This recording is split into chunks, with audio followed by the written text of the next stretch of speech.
Police డిపార్ట్మెంట్లో పనిచేస్తున్నటువంటి home guard దగ్గర నుంచి మొదలు పెడితే డీజీపీ వరకు రకరకాలైనటువంటి సమస్యలు ఫేస్ చేస్తూ ఉన్నారు అధ్యక్ష. ముఖ్యంగా కింది స్థాయి కానిస్టేబుళ్ళు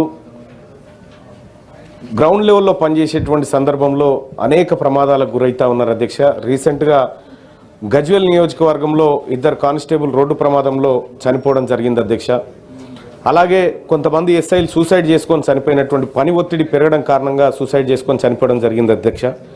అయితే వాటి నివారణ కోసం రాష్ట్ర ప్రభుత్వం ప్రత్యేక కార్యక్రమాన్ని ఏమైనా చేపట్టాలని చెప్పి తమరి ద్వారా రిక్వెస్ట్ చేస్తూనే ఇంకొక విషయం అధ్యక్ష, సహజంగానే పనిచేసేటువంటి గవర్నమెంట్ పైన ఎక్స్పెక్టేషన్స్ ఎట్లాగో పబ్లిక్ ఉంటాయి కాబట్టి గతంలో ఈ కానిస్టేబుల్స్ కానీ పోలీస్ డిపార్ట్మెంట్ వాళ్ళకి కానీ 1 తారీఖు జీతం వచ్చే పరిస్థితి లేకుండే అధ్యక్ష. దాన్ని ఇవాళ 1 తారీఖు తీసుకురాగలిగింది ప్రభుత్వానికి కృతజ్ఞతలు పోలీసుల పక్షాన తెలియజేస్తూనే, అలాగే వాళ్ళకి రావాల్సినటువంటి బెనిఫిట్స్ విషయంలో గత ప్రభుత్వం లాగా డిలే చేయకుండా కొద్దిగా మనం వేగంగా అందించగలిగితే పోలీస్ డిపార్ట్మెంట్ వాళ్ళకి కొంత భరోసా కలుగుతుంది అధ్యక్ష. వాళ్ళు మెంటల్గా డిస్టర్బ్ కాకుండా ఉంటారు. వాళ్ళు ఫిట్గా ఉన్నప్పుడు మాత్రమే మనకు ప్రజలకు సరైన భద్రత చేపట్టేటువంటి అవకాశం ఉంటుంది. కాబట్టి వారి విషయంలో ఎట్లయితే గవర్నమెంట్ హాస్టల్స్ విషయంలో ఎట్లయితే ప్రభుత్వం ఆలోచన చేస్తూ ఉందో పోలీస్ డిపార్ట్మెంట్ విషయంలో కూడా సేమ్ అదే వేగంతో ప్రభుత్వం పనిచేస్తే ఆ వ్యవస్థ చాలా ఇంపార్టెంట్ వ్యవస్థ అధ్యక్ష ఈ రాష్ట్రానికి. అందుకోసం ఆ వ్యవస్థకు ఎలాంటి ఇబ్బంది కాకుండా త్వరితగతిన వాళ్ళకు సంబంధించిన సమస్యలు